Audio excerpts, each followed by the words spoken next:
देखो, आज का जो नया टॉपिक है पीडियाट्रिक में, वो है ब्रेस्ट फीडिंग। ठीक। तो बच्चे में नॉर्मल ग्रोथ और डेवलपमेंट होती रहे, इसके लिए बच्चे में प्रॉपर न्यूट्रिशन का मिलना बहुत ज़रूरी होता है। और ये जो प्रॉपर न्यूट्रिशन है, ये ब्रेस्ट फीडिंग से कंप्लीट होती है। ठीक। तो ब्रेस्ट फीडिंग इतना इम्पोर्टेंट क्यों है बच्चे में? देखो, ब्रेस्ट फीडिंग एक ऐसी चीज है जिसके माध्यम से बच्चे में प्रॉपर न्यूट्रिशन होगी, जिसके कारण उसका नॉर्मल ग्रोथ होगा। ठीक है। और इस ब्रेस्ट फीडिंग करवाने से बच्चे में जो इन्फेक्शन के चांसेस हैं, वो कम हो जाते हैं। बच्चे में लॉन्ग टर्म हेल्थ बेनिफिट मिलता है कि एडल्ट होने पे वो बहुत ज़्यादा बीमार नहीं होते हैं।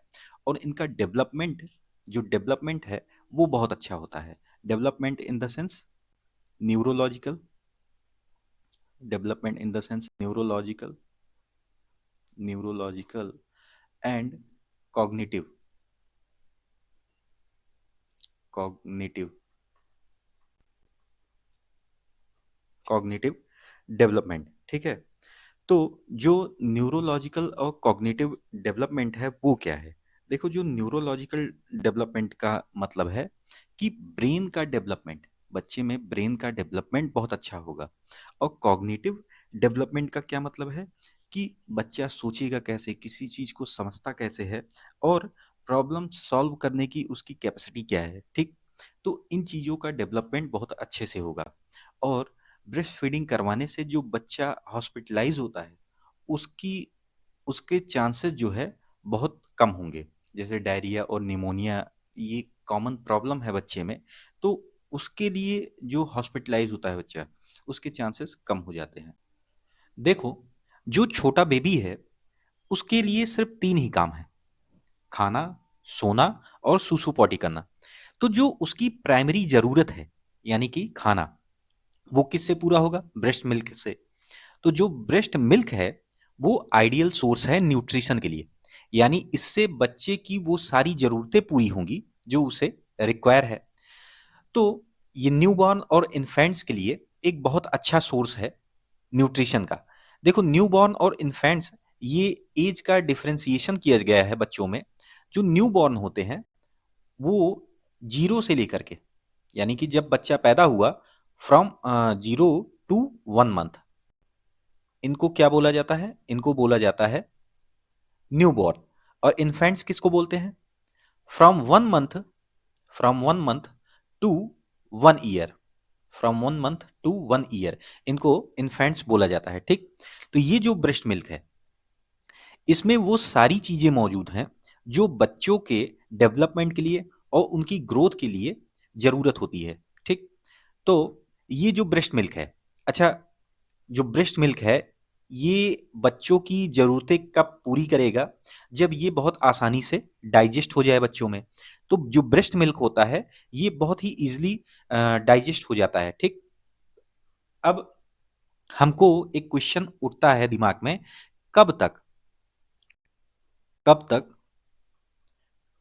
हमें बच्चों को ये ब्रेस्ट फीड कराना है? कब तक कराएं ब्रेस्ट फीड? क्योंकि हमारी ओपीडी में जब पेशेंट आएगा या मदर अपने बच्चे को लेकर आएगी, तो उसको समझाना रहेगा। कभी कभार लोगों में कंफ्यूजन होता है, लोग समझ नहीं पाते हैं। तो उनको बताना रहेगा कि हमको कब तक ब्रेस्ट फीड कराना है। तो जो ब्रेस्ट मिल्क है, जिसे बच्चों को देना है हमें, वो 6 महीने तक हमें एक्सक्लूसिवली एडवाइस करना है कि ब्रेस्ट फीड कराए मदर। ठीक है। 6 महीने तक हमें उसे कुछ नहीं देना है, बच्चे को कुछ नहीं देना है, सिर्फ और सिर्फ ब्रेस्ट फीड करवाने के लिए एडवाइस करना है। ठीक। तो एक्सक्लूसिवली का मतलब ये होता है, एक्सक्लूसिवली एक्सक्लूसिवली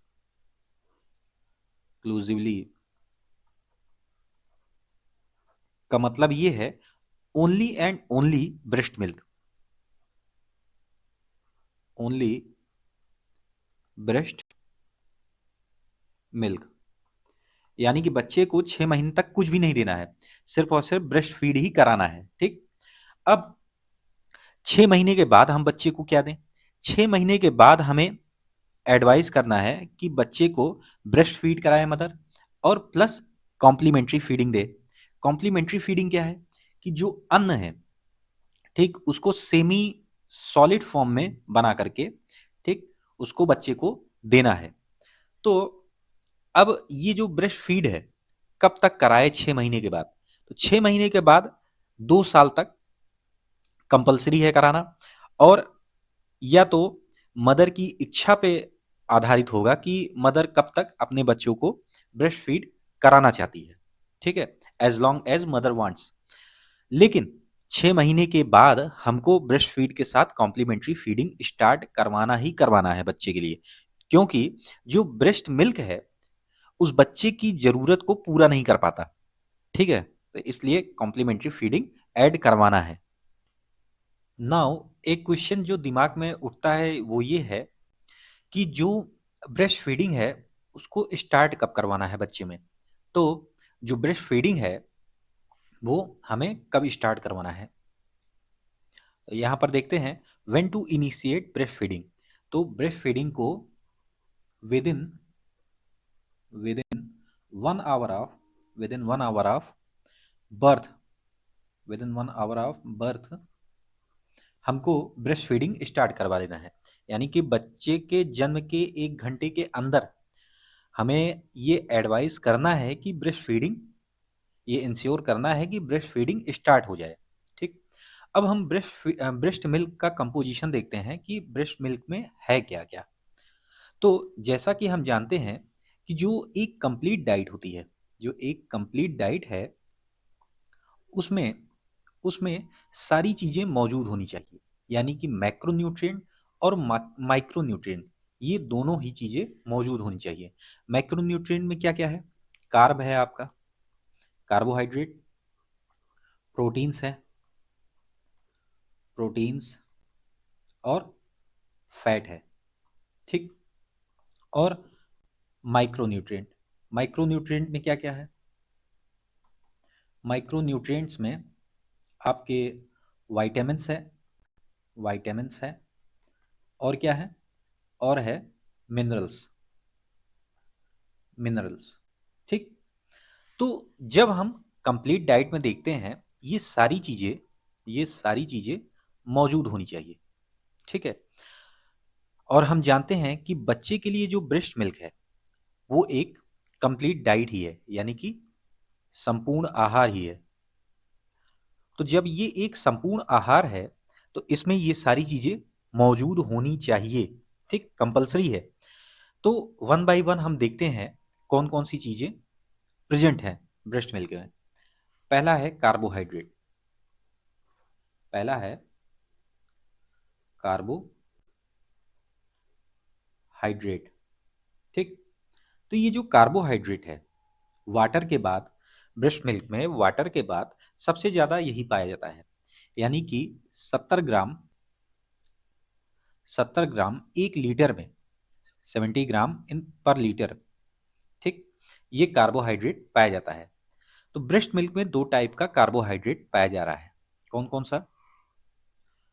पहला है लैक्टोज, पहला है लैक्टोज, और दूसरा है ओलिगो ओलिगो सैकराइड, ठीक है। तो जो लैक्टोज है ये डाइजेस्टिबल कार्बोहाइड्रेट है, इसे डाइजेस्टिबल डाइजेस्टिबल कार्बोहाइड्रेट बोला जाता है, ठीक है। और जो ओलिगोसैकराइड है ये एक non digestible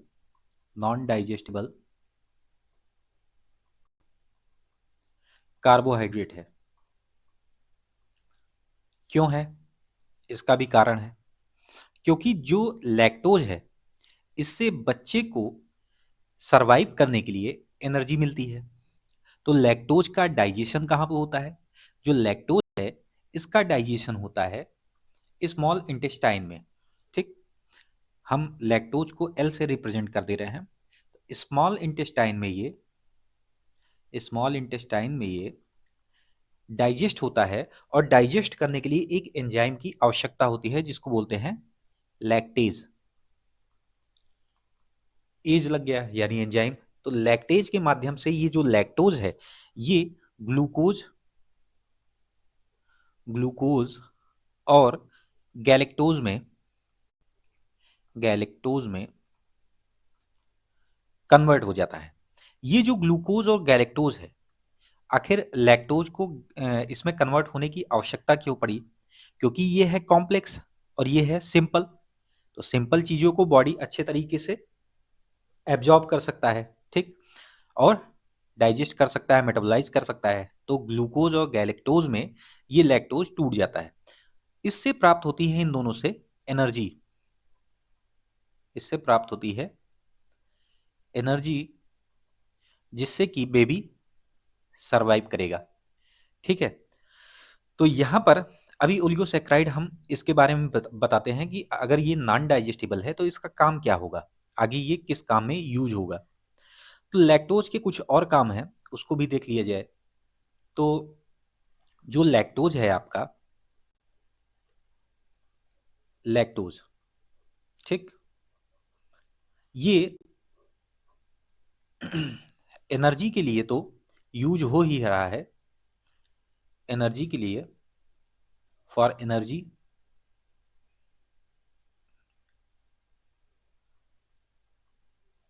for energy purpose ये यूज हो ही रहा है। अब लैक्टोज का एक और काम है। क्या काम है? ये कैल्शियम के एब्जॉर्प्शन को कैल्शियम के एब्जॉर्प्शन को बढ़ा देता है। ठीक, ये कैल्शियम के एब्जॉर्प्शन को बढ़ा देता है। इसीलिए जो लैक्टोज इंटॉलरेंस वाले बेबी हैं, जिनमें लैक्टोज इंटॉलरेंस होता है, इंटॉलरेंस, ठीक, जिनमें लैक्टेज एंजाइम की कमी है, उनमें कैल्शियम का लेवल कम पाया जाता है। उनमें कैल्शियम का लेवल कम पाया जाता है। ठीक है। अब तीसरा काम ये है कि ये गट फ्लोरा को मेंटेन करता है, यानी कि जो गट है उसमें गुड बैक्टीरिया को प्रोमोट करता है। गुड बैक्टीरिया को प्रोमोट करता है, लाइक लैक्टोबैसिलस। ठीक है। अब एक चीज और, लैक्टोज में हमने देखा कि ये ग्लूकोज और गैलेक्टोज में कन्वर्ट होता है। तो जो गैलेक्टोज है, गैलेक्टोज ये गैलेक्टोज ये गैलेक्टोज गैलेक्टोज सेरिब्रोसाइट्स के फॉर्मेशन में यूज होता है। Help in the helps in the formation of formation of मेशन of galacto galacto cerebro cerebrosides. ठीक है। अब ये जो गैलेक्टो सेरिब्रोसाइट्स हैं, ये किस चिड़िया का नाम है? ठीक है, इसको हम समझते हैं। तो ये जो फिगर है वो अगले पेज में रह गया है, उसमें हम समझा दे रहे हैं, बाकी इधर आप सिर्फ समझ लीजिए। तो ये जो हमारा नर्व फाइबर है, ये जो हमारा नर्व फाइबर है, इसको हम देखते हैं ठीक से। ठीक, इसमें है, ये रही सेल बॉडी, ये सेल बॉडी है, सेल बॉडी, इसको न्यूक्लियस बोला जाता है नर्व फाइबर का। भाई सेल है तो सेल का न्यूक्लियस भी होगा, तो ये न्यूक्लियस है। ये हैं इसके जो हाथ जैसे स्ट्रक्चर बने हुए हैं, ये हैं डेंड्राइट्स, डेंड्राइट्स डेंड्राइट्स। ठीक, नाउ ये है एक्सॉन, जो लंबी सी पूंछ है, एक्सॉन, और ये रहे एक्सॉन टर्मिनल, एक्सॉन टर्मिनल। ठीक, इस एक्सॉन पर देखो ये जो कवरिंग है इसको हम बोलते हैं myelin sheath. Myelin myelin sheath. और हमको इसी चीज का काम है। और जहां जहां पर यहां पर एक्सॉन में देखिए जहां पर माइलिन शीथ की कवरिंग नहीं है उसको हम बोलते हैं road sorry node of node of node of Ranvier.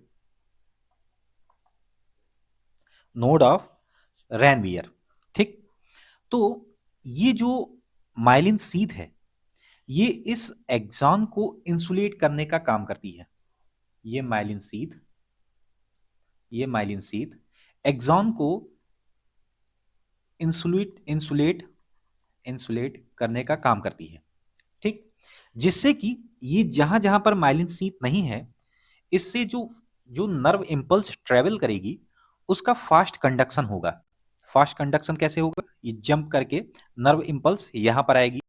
Now ऐसे इस तरीके से फास्ट कंडक्शन होगा। यहां से यहां अगर इस तरीके से जाए तो नर्व इंपल्स इनके कंपैरिजन में जो जंप करके जा रही हैं वो कम होगा। ठीक। तो माइलिन शीथ जो है ये नर्व फाइबर को इंसुलेट करने में और फास्ट कंडक्शन में इंपल्स के फास्ट कंडक्शन में हेल्प करती हैं। Help in the fast conduction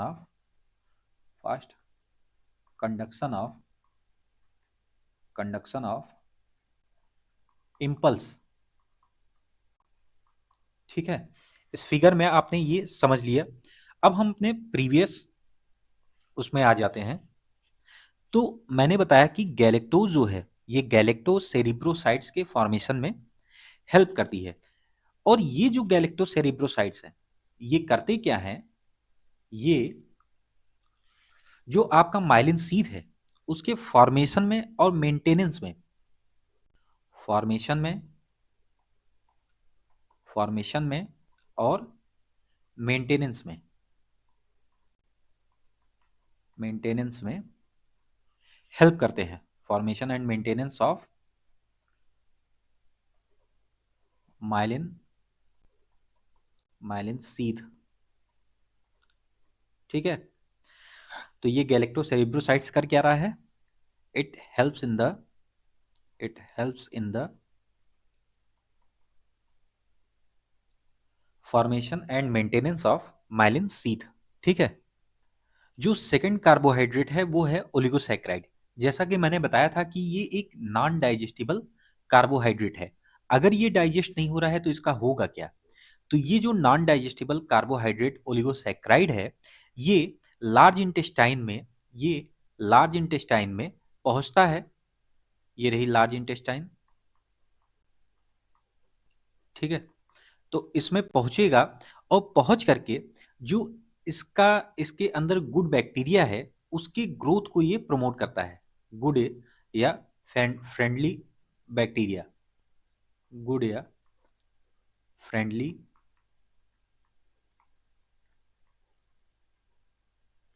bacteria इसके ग्रोथ को प्रमोट करेगा। और ये एक प्रकार का एनवायरनमेंट क्रिएट कर दे रहा है यानी एक प्रकार का माइक्रोबायोम क्रिएट कर रहा है जो कि हार्मफुल बैक्टीरिया से होने वाले डिजीज को प्रिवेंट करेगा। डिजीज लाइक डायरिया हो गया या नेक्रोटाइजिंग एंटेरोकोलाइटिस जो कि बहुत कॉमन है। नेक्रोटाइजिंग डायरिया से तो सभी परिचित होंगे लेकिन नेक्रोटाइजिंग एंटेरोकोलाइटिस क्या है इसके बारे में बता दे रहा हूँ। देखिए किसी भी डिजीज को पढ़ने से पहले उसके नाम को तोड़िए तो ज़्यादा अच्छे तरीके से आपको समझ में आ जाएगा। नेक्रोटाइजिंग का अर्थ होता है डेथ ऑफ टिश्यू। ठीक। एंटेरो का मतलब है स्मॉल इंटेस्टाइन और कोलाइटिस इसमें दो शब्द हैं कोलो और प्लस आइटिस। ठीक। कोलो यानी कि कोलोन किस में पाया जाता है? लार्ज इंटेस्टाइन में।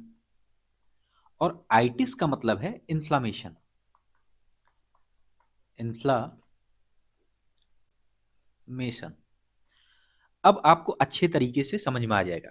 तो ये नेक्रोटाइजिंग एंटेरोकोलाइटिस एक ऐसी बीमारी है जिसमें स्मॉल इंटेस्टाइन और लार्ज इंटेस्टाइन की टिश्यू में इन्फ्लामेशन होता है, और उस इन्फ्लामेशन के कारण जो टिश्यू है उसकी डेथ हो जाती है, ठीक, नेक्रोटाइजिंग। अब ये जो नेक्रोटाइजिंग एंटेरोकोलाइटिस है, ये कॉमनली स्मॉल इंटेस्टाइन के किस पार्ट में, इलियम में, और लार्ज इंटेस्टाइन के कोलॉन में, कोलॉन में ये होता है, ठीक, कॉमनली। लेकिन हो कहीं भी सकता है, और प्लस इसका जो कारण है, जो कॉज है, वो अननोन है, ठीक। नाउ बात करें प्रोटीन की, तो जो प्रोटीन है वो ह्यूमन मिल्क में बहुत ही लो कंसंट्रेशन में पाया जाता है। तो जो प्रोटीन है ये लगभग 0.9 to 1.1 ग्राम पर डीएल पाया जाता है, और 1 लीटर में लगभग 10 डेसीलीटर होता है। तो अगर हम इसको लीटर में कन्वर्ट करें तो लगभग 10 ग्राम पर लीटर, यानी कि 1 लीटर में 10 ग्राम प्रोटीन पाया जाता है, जो कि हम देख रहे हैं बहुत कम मात्रा होता है, ठीक। तो जो ब्रेस्ट मिल्क है, जो ब्रेस्ट मिल्क है इसमें दो टाइप के प्रोटीन पाए जाते हैं। पहला कौन सा है, केसीन है, और दूसरा है वे प्रोटीन। जो ब्रेस्ट मिल्क है इसमें वे प्रोटीन की मात्रा ज़्यादा होती है, और जो बोवाइन मिल्क होता है उसमें केसीन की मात्रा ज़्यादा होती है, ठीक है। तो केसीन ब्रेस्ट मिल्क में कम होता है, और वे प्रोटीन ज़्यादा होता है ब्रेस्ट मिल्क में, ठीक है। कितना होता है ये हमने नीचे बताया है कि वे प्रोटीन लगभग 6 ग्राम पर लीटर होता है, 1 लीटर में 6 ग्राम, और 1 लीटर में 4 ग्राम केसीन होता है, ठीक। तो जो ब्रेस्ट मिल्क है इसमें कई टाइप के वे प्रोटीन पाए जाते हैं, जैसे अल्फा लैक्ट एल्ब्यूमिन, लैक्टोफेरिन, और सेक्रेटरी आईजीए, ठीक। तो जो अल्फा लैक्ट एल्ब्यूमिन है ये लैक्टोज के बायोसिंथेसिस के लिए, लैक्टोज के बायोसिंथेसिस के लिए रिक्वायर्ड होता है, required for, required for biosynthesis of, biosynthesis of, sis of lactose, lactose यानी कि कार्बोहाइड्रेट, ठीक। जो अल्फा लैक्ट एल्ब्यूमिन है ये लैक्टोज के बायोसिंथेसिस के लिए रिक्वायर्ड होता है। नाउ लैक्टोफेरिन, ये जो प्रोटीन है लैक्टोफेरिन, ये आयरन से टाइटली बाइंड होता है, tightly binds to, binds to iron. क्यों, ये आयरन से क्यों टाइटली बाइंड होता है, क्योंकि जो गट की जो पैथोजेनिक माइक्रोफ्लोरा है, जो गट का पैथोजेनिक माइक्रोफ्लोरा है, वो अगर आयरन फ्री रहा तो उसको वो कंज्यूम कर लेंगे। लेकिन यहाँ पर मिल्क में जो आयरन पाया जा रहा है वो लैक्टोफेरिन नामक प्रोटीन से टाइटली बाइंडेड है, इसलिए वो उन पैथोजेनिक बैक्टीरिया के लिए अवेलेबल नहीं होगा जिससे ये अच्छे से बच्चे में एब्जॉर्ब हो जाए, ठीक। अब जो सेक्रेटरी आईजीए है ये एक प्रकार का एंटीबॉडी है, ठीक। तो ये करता क्या है, ये स्पेसिफिक एंटीजन से बाइंड करता है, it binds to, it binds to specific antigen, it binds to specific antigen, antigen and prevents infection, and prevents infection, ठीक है। तो यानी जो सेक्रेटरी आईजीए है ये करता क्या है, ये स्पेसिफिक एंटीजन से बाइंड कर लेगा और बच्चे बच्चे में होने वाले इन्फेक्शन को ये प्रिवेंट करेगा। अब यहाँ पर एक चीज ये देखिए कि प्रोटीन में दो टाइप के, प्रोटीन में दो टाइप के एमिनो एसिड्स पाए जाते हैं। पहला है टॉरिन, टॉरिन, और दूसरा है सिस्टीन, सिस्टीन। ये दो एमिनो एसिड हैं, दो एमिनो एसिड हैं, एमिनो एसिड हैं जो कि ह्यूमन मिल्क में पाए जाते हैं, ठीक है, found in human milk, human milk. अब ये जो अमीनो एसिड पाए जा रहे हैं इनका काम क्या है? देखो, एडल्ट में ये जो टॉरिन है ये अपने आप बन रहा है, लेकिन बच्चे में नहीं बन सकता है, तो इसलिए ये ब्रेस्ट मिल्क में पाया जा रहा है और ये इसेंशियल है बच्चे के लिए, बच्चे के ग्रोथ और डेवलपमेंट के लिए। अभी बता रहे हैं किस तरीके से ये रिस्पॉन्सिबल होता है। तो जो टॉरिन है ये एक फ्री इसेंशियल एमिनो एसिड है, ठीक। तो ये टॉरिन किस किस चीज में हेल्प करता है? बच्चे का जो ब्रेन है उसके ग्रोथ के लिए, for for growth of brain, for growth of brain, ठीक। दूसरा, ये रेटिनल रेटिनल डेवलपमेंट के लिए, रेटिनल डेवलपमेंट के लिए रिस्पॉन्सिबल होते हैं, डेवलपमेंट के लिए रिस्पॉन्सिबल होते हैं। और तीसरा, ये ऑडिटरी, समहाउ ऑडिटरी डेवलपमेंट के लिए, डेवलपमेंट के लिए रिस्पॉन्सिबल होते हैं। और ये जो सिस्टीन है ये टॉरिन को प्रोड्यूस करने में हेल्प करता है, ठीक। तो ये दो एमिनो एसिड हैं जो कि ह्यूमन मिल्क में पाए जा रहे हैं। और एक चीज ये कि ये जो एमिनो एसिड है ये काऊ मिल्क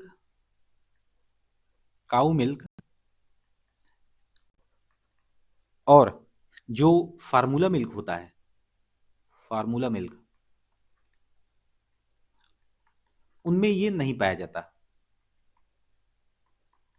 ठीक। उनमें ये नहीं पाया जाता है। तो देखिए, इसीलिए बच्चे को ब्रेस्ट फीड कराना चाहिए, ये हमको एडवाइस करना है मदर को, ठीक है। क्योंकि अगर, चूंकि बच्चों की जो मदर्स रहती हैं, जो पेरेंट्स रहते हैं, उनको ये लगता है कि ब्रेस्ट फीड बच्चे के लिए सफिशिएंट नहीं रहेगा, ठीक। तो वो ऊपर से मिल्क देने लगते हैं, या तो फार्मूला मिल्क देंगे, डब्बे का मिल्क, या तो काऊ या बफेलो का मिल्क देंगे, लेकिन मोस्टली काऊ मिल्क ही प्रेफर करते हैं। तो हमको ये उनको समझाना रहेगा कि किस तरीके से ये जो काऊ मिल्क या फार्मूला मिल्क है ये उन चीजों को प्रोवाइड नहीं कर पा रही हैं जो कि ब्रेस्ट मिल्क प्रोवाइड कर सकता है, ठीक। अब तो फार्मूला मिल्क में भी ये अमीनो एसिड जो है मिलाए जा रहे हैं, मिलाकर दिए जा रहे हैं, लेकिन प्रेफर हमको करवाना है ब्रेस्ट मिल्क, ठीक। तो ये जो अमीनो एसिड है ये आपके ब्रेस्ट मिल्क में पाए जा रहे हैं, ठीक। यहाँ पर मैंने बता दिया कि दो टाइप के प्रोटीन हैं, केसीन और वे प्रोटीन। वे प्रोटीन के हमने ये बता दिए, अल्फा लैक्ट एल्ब्यूमिन, लैक्टोफेरिन और सिक्रीटरी आईजीए। तो जो अल्फा लैक्ट एल्ब्यूमिन है, यहाँ पर एक बात ध्यान दीजिएगा कि ब्रेस्ट मिल्क में जो अल्फा लैक्ट एल्ब्यूमिन वे प्रोटीन है ये ज्यादा मात्रा में पाया जाता है, ठीक। ये ज्यादा मात्रा में पाया जाता है, यानी कि ये मेजरली पाया जाता है,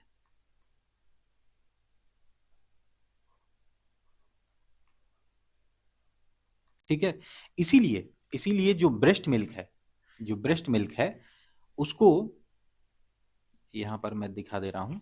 इसीलिए ब्रेस्ट मिल्क को हम एल्ब्यूमिन टाइप का मिल्क बोलते हैं, एल्ब्यूमिन मिल्क बोलते हैं, ठीक है।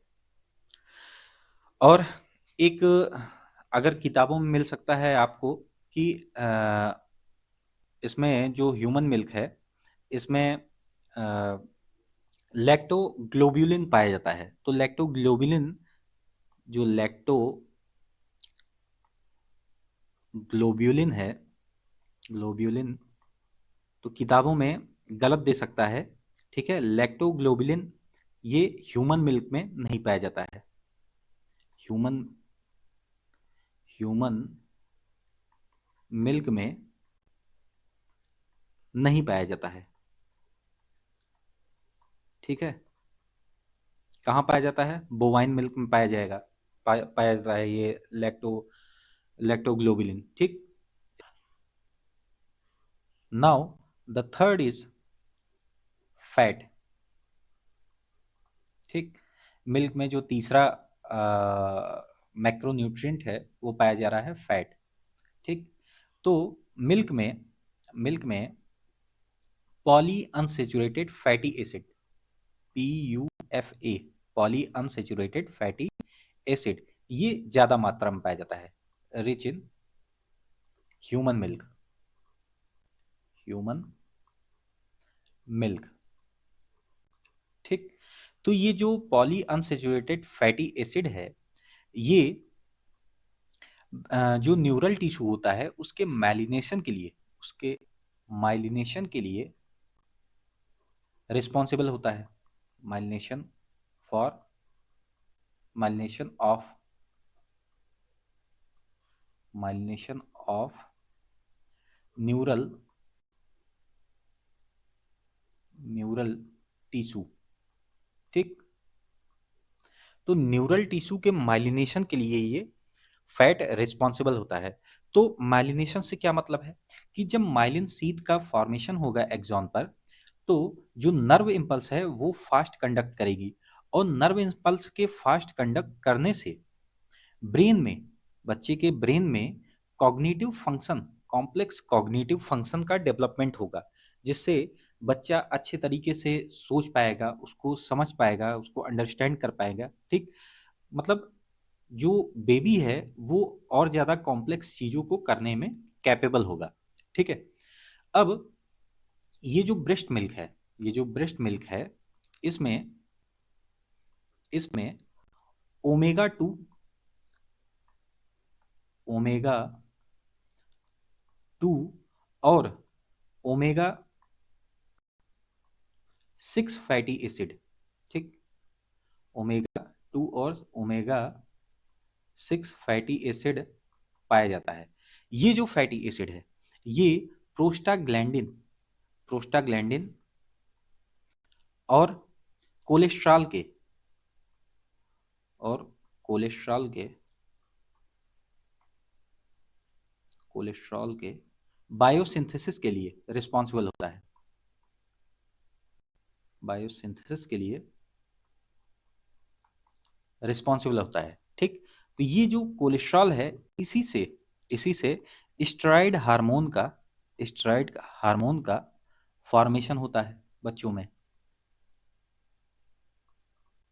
ठीक है, तो इस तरीके से फैट में मैंने बता दिया कि जो पूफा है ये ब्रेन के मेच्योरेशन में हेल्प कर रहा है, सेंट्रल नर्वस सिस्टम के मेच्योरेशन में हेल्प कर रहा है, और इसमें ये जो फैटी एसिड पाया जा रहा है ये स्टेरॉइड हार्मोन के फॉर्मेशन के लिए रिस्पॉन्सिबल है। और इसी ब्रेस्ट मिल्क में इस फैट को डाइजेस्ट करने वाले जो एंजाइम है, यानी कि लाइपेज, ये भी पाया जाता है। ठीक, lipase found in breast milk. ठीक, तो जो माइक्रो न्यूट्रिएंट्स हैं, अब हमने मैक्रो की बात कर ली, अब माइक्रो न्यूट्रिएंट्स की बात करते हैं। तो जो माइक्रो न्यूट्रिएंट्स हैं इनमें वाइटामिन्स हैं और मिनरल्स हैं। तो जो वाइटामिन्स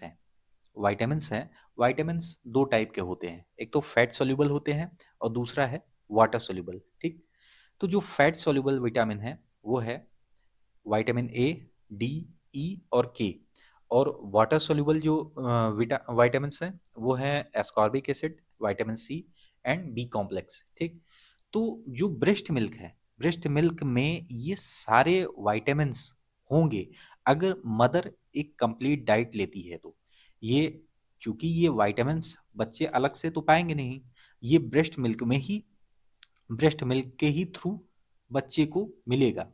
लेकिन ये जो विटामिन डी है ये जो विटामिन डी है ये बहुत कम मात्रा में, वेरी लेस कंसंट्रेशन में वेरी लेस कंसंट्रेशन में ब्रेस्ट मिल्क में पाया जाता है, इन ब्रेस्ट मिल्क। ठीक, इसीलिए जब आपकी ओपीडी में कोई ब्रेस्ट फीडिंग बेबी आता है तो उसको विटामिन डी का ड्रॉप दिया जाता है, क्योंकि ये जो विटामिन डी है ये बहुत कम मात्रा में ब्रेस्ट मिल्क में पाया जाता है। ठीक, अब अगर काऊ मिल्क से, जो काऊ मिल्क है उससे अगर तुलना करें तो ब्रेस्ट मिल्क में इसका कंसंट्रेशन ज्यादा होता है। ठीक, ब्रेस्ट मिल्क में इसका कंसंट्रेशन ज्यादा होता है in comparison to cow milk. ठीक, इसीलिए इसीलिए जो जो आपके ब्रेस्ट फीडिंग वाले बेबी हैं, ब्रेस्ट फीडिंग वाले बेबी हैं, उनमें उनमें रिकेट्स होने के चांस बहुत कम रहते हैं। ठीक, रिकेट्स होने के चांस इसीलिए कम रहते हैं। तो और दूसरी चीज कि अगर कोई सोचे कि विटामिन डी तो हमको धूप से मिल जाएगा, अगर हम अपने बच्चे को सन एक्सपोजर दें, ले जा करके धूप में लिटा दें और विटामिन डी उसको उसके शरीर में बनने लगेगा, तो ऐसा भी नहीं होता है। अगर हम एडिक्वेट अमाउंट में सन एक्सपोजर दें, प्रॉपर सन एक्सपोजर बच्चे को करवाएं, फिर भी विटामिन डी जो है बच्चे में पर्याप्त मात्रा में नहीं बन पाता। ठीक, उसको ब्रेस्ट मिल्क से ही मिलना चाहिए, लेकिन ब्रेस्ट मिल्क में इसका जो कंसंट्रेशन होता है वो बहुत कम होता है। इसीलिए हम अपनी ओपीडी में जब ब्रेस्ट फीडिंग बेबी को देखते हैं तो उसको हम ये विटामिन डी का ड्रॉप दे देते हैं। ठीक, विटामिन डी सप्लीमेंट हम देते हैं। ठीक है, मिनरल्स की बात करें तो मिनरल्स में आपके sodium, potassium, calcium, phosphorus, magnesium, ये सारी चीजें जो है ब्रेस्ट मिल्क में पाई जाती हैं। देखिए, जो ब्रेस्ट मिल्क है उसमें एक बहुत बड़ा कंपोजिशन वाटर का भी होता है। ठीक है, तो जो वाटर है ब्रेस्ट मिल्क में 88%, ब्रेस्ट मिल्क में 88% वाटर पाया जाता है, कंटेन 88% ऑफ 88% वाटर। ठीक, तो ये जो वाटर प्रेजेंट है 88%, इसके कारण जो न्यूनेट्स रहते हैं या जो न्यूबॉर्न रहते हैं उनको उनको वाटर की आवश्यकता नहीं होती है। यानी कि गर्मी में भी फर्स्ट फ्यू मंथ के लिए उनको पानी की आवश्यकता नहीं होती, चाहे गर्मी का ही सीजन क्यों ना हो। ठीक, उनकी जो वाटर की रिक्वायरमेंट है, पानी की रिक्वायरमेंट है, वो ब्रेस्ट मिल्क से ही पूरी हो जाती है। और ये जो ब्रेस्ट मिल्क है इसमें सोल्यूट का कंसंट्रेशन भी लो रहता है, लो सोल्यूट कंसंट्रेशन कंसंट्रेशन। ठीक है, इसलिए इसीलिए किडनी पर भी बहुत ज्यादा बर्डन नहीं रहता इसका। ठीक है,